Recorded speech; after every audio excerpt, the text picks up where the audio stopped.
کروں وہ آلریڈی واپس پہنچ چکا ہو۔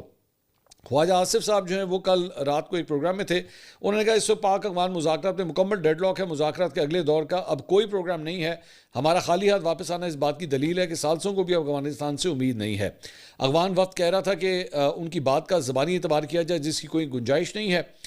بین الاقوامی مذاکرات کے دوران کی گئی حتمی بات تحریری طور پر کی جاتی ہے، مذاکرات میں افغان وفد ہمارے موقف سے متفق تھا مگر لکھنے پر راضی نہ تھا۔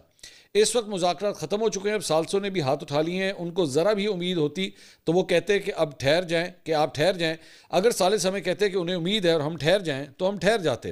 ہمارا خالی ہاتھ واپس آنا اس بات کی دلیل ہے کہ ہمارے ثالثوں کو بھی اب افغانستان سے امید نہیں۔ اگر افغان سرزمین سے پاکستان پر حملہ ہوا تو اس حساب سے رد عمل دیں گے۔ اگر افغان سرزمین سے کوئی کارروائی نہیں ہوتی ہمارے لیے سیز فائر قائم ہے۔ جب افغانستان کی طرف سے سیز فائر کی خلاف ورزی ہوئی تو ہم مؤثر جواب دیں گے۔ ہمارا ایک ہی مطالبہ ہے کہ افغانستان کی سرزمین سے پاکستان پر حملہ نہ ہو، جس طرح میں بھی تھوڑی دیر پہلے آپ کو بتا رہا تھا۔ اس کے ساتھ ساتھ جناب ایک اور جو خبر ہے وہ یہ ہے، سمیع یوسف زئی ہیں، سینئر جرنلسٹ ہیں، انہوں نے رپورٹ کیا ہے کہ there has been no direct meeting yet today between Afghan and Pakistani delegations. Yesterday a meeting took place in the presence of Qatari and Turkish mediators, but the atmosphere and situation does not appear positive. انہوں نے کہا کہ آج کے دن یعنی کل جو گزر گیا ہے اس دن تو ملاقات ہی کوئی نہیں ہوئی ہے، پرسوں ہو گئی تھی لیکن اس کے بعد سے جو ہے وہ جوں کا تو ہے معاملہ، اس کے بعد دوبارہ جو ہے وہ ملاقات نہیں ہوئی۔ اس کے علاوہ جناب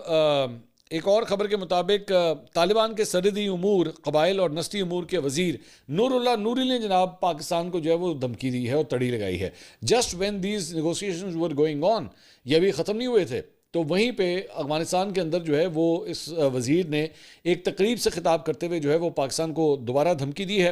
اور اس نے کہا ہے کہ جی ایڈریس کیا، اس نے خواجہ آصف صاحب کا ایکچولی نام لیا اور خواجہ آصف صاحب کو ایڈریس کرتے ہوئے اس نے کہا کہ روسی اور امریکی علاقے کے لحاظ سے افغانستان سے بہت دور ہیں لیکن افغانستان سندھ اور پنجاب سے جڑا ہوا ہے، اپنی ٹیکنالوجی کے بارے میں متکبر مت بنو اور ہمارے صبر کا امتحان نہ لیں۔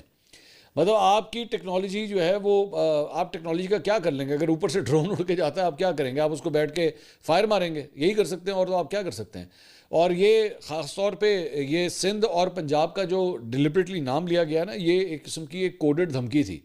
کہ جناب ہم جو ہے پھر اگر کچھ کریں گے تو پھر ہم سندھ اور پنجاب کے اندر جو ہے کوئی نہ کوئی حرکت کریں گے۔ سو آپ اسی سے اندازہ لگا لیجئے کہ ایک جگہ جو ہے وہ آپ کے مذاکرات چل رہے ہیں اور دوسری جگہ کے اوپر جو ہے وہ آپ اس قسم کی باتیں آپ کے وزراء کی جانب سے جو ہے وہ کی جا رہی ہیں، یہاں تک کہ مطلب یہ جو اس نے دھمکی دی ہے یہ انڈین چینلز نے بھی جو ہے اس کو فلیش کیا کہ جناب افغان وزیر جو ہے وہ پاکستان کو اس نے اس طرح دھمکی دی ہے۔ بھارت کی جانب چونکہ بھارت کی بات ہو رہی ہے تو وہیں پہ بھارت کے ڈیفنس اینالسٹ ہیں پروین سونی، انہوں نے جناب ایک ویلاگ کیا ہے، ان کا ہے